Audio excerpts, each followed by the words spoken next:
What you're looking at right now is both AI, the guy at the top as well the reactions at the bottom. Most people genuinely do not understand how good AI has already gotten. And I don't mean casual users. I mean people who follow AI, people who see this content every day. They believe that this was real as well, and we can see the comments in this thread as well that prove that. That's the part that should make you pause.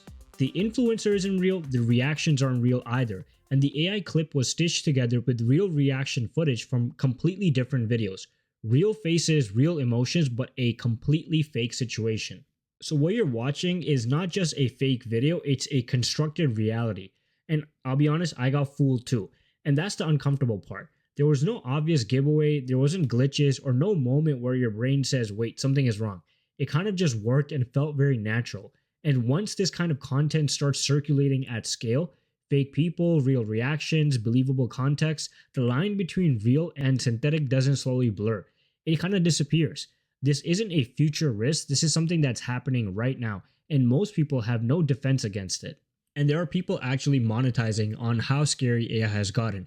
So what you're looking right now is a leaked video from a Chinese lab, I think, or it's somewhere in China, where they have all these fake live streams going on, which are also AI generated. So you can see on the left monitor are usually the prompts or things like that. And people are monetizing by having these 20 different live streams going on with 20 different fake AI identities. And you can monetize this by appealing to about different niches. So you have people doing food reviews, you have people doing, boating, things like that, fishing.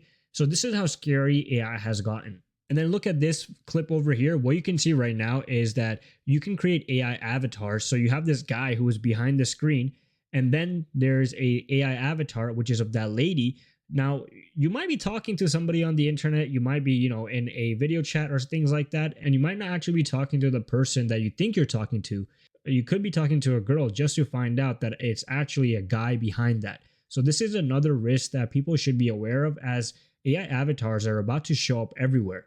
Now, this is kind of a borderline good and bad case of using AI avatars, but there are pages on Instagram that are generating about $25,000 to $60,000 a month, and they are AI monk pages, and they're kind of printing money by giving out calm Asian wisdom, and you're using AI avatars of monks like this. So you can see in this image over here, like there's a monk named Yang Mun, and this is his account. He's talking about anxiety, topics like that. So there are people using this to monetize themselves.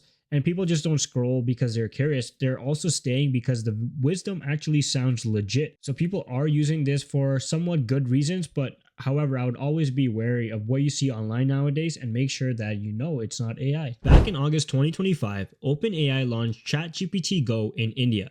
The idea was simple: make ChatGPT more affordable so more people could use powerful AI in their everyday lives. And that experiment worked. Since then, Go has expanded to 170 additional countries, making it OpenAI's fastest growing subscription plan and one of the most affordable AI subscriptions out there. In the markets where Go rolled out first, people just didn't sign up, but they were actually using it at a large scale. Writing, learning, problem solving, image creation, day-to-day stuff, and that early traction is what pushed OpenAI to take the next step. As of today, ChatGPT Go is available globally. Everywhere ChatGPT exists.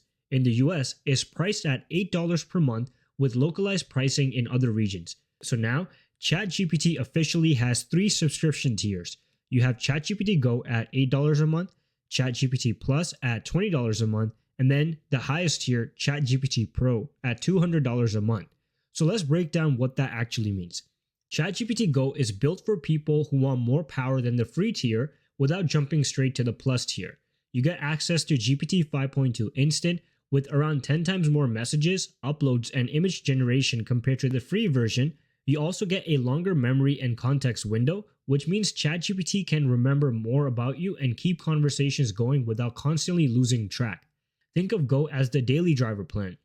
Plus is still the step up for deeper work, things like research, long-form writing, editing documents, and data analysis. It includes GPT 5.2 thinking, and provides you with higher limits across the board, access to tools like Codex, and more flexibility with models and workflows. And then there's Pro. Pro is for power users. You get full access to GPT 5.2 Pro, maximum memory and context, and early access to new features. This is the tier for people pushing AI to its limit. So zooming out, this move is really about widening the funnel for OpenAI, free users at the bottom, Go as an affordable upgrade, Plus for serious work, and Pro at the very top. And that pricing ladder tells you a lot more about where OpenAI thinks the future of AI usage is heading. That was not the only update. It's finally happening. In the coming weeks, OpenAI plans to start testing ads inside ChatGPT Free and ChatGPT Go. They published their ad principles early, which is good for transparency, but let's be clear, these are their stated rules and not guarantees. According to OpenAI, ads won't influence ChatGPT's answers, and responses are supposed to stay optimized for usefulness and not advertisers. Ads, they say, will be separate and clearly labeled, not blended into the normal replies, and they also claim conversations remain private from advertisers and that user data isn't sold to them. And importantly, ads are only coming to Free and Go. Plus, Pro, Business, and Enterprise users stay ad-free. But here's a reality check.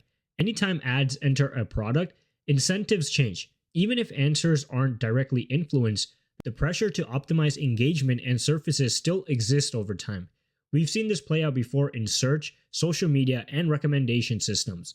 So this move isn't shocking, but the real question isn't whether ads exist, is whether OpenAI can keep these boundaries intact as the platform grows and monetization pressure increases. That's what actually matters, and that's what we will all be watching. Here's another meaningful update from OpenAI. So Samir, who is actually an engineer at OpenAI who works on personalization and memory, posted this on X today. So he tweeted that they've been actually improving ChatGPT's memory. In practical terms, the way they mentioned it is that ChatGPT is now better at finding and recalling details from your previous conversations. So things like recipes you might have saved, workouts you might have followed, or preferences you might have mentioned in passing, you can now recall this much better in ChatGPT. This means you don't have to repeat yourself as often, and instead of every chat kind of feeling disconnected, the system can carry forward useful context and give more relevant responses over time.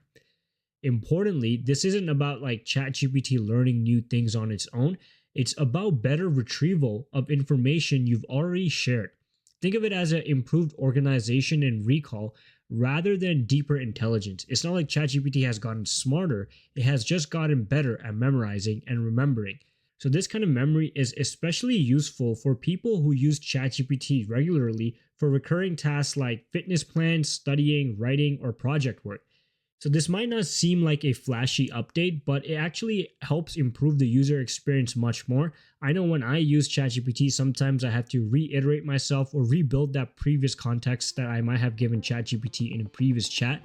But now, hopefully, this updated memory reduces the amount of times I have to do that and, makes the whole experience much better. Make sure to subscribe to our channel. We do real tests, not just headlines. Make sure you're also subscribed to The World of AI. And don't forget to check out our newsletter for deeper breakdowns you won't see on YouTube. And I'm growing my Twitter following, so make sure you follow me on Twitter as well. Hope you guys enjoyed today's video, and I'll see you in the next one.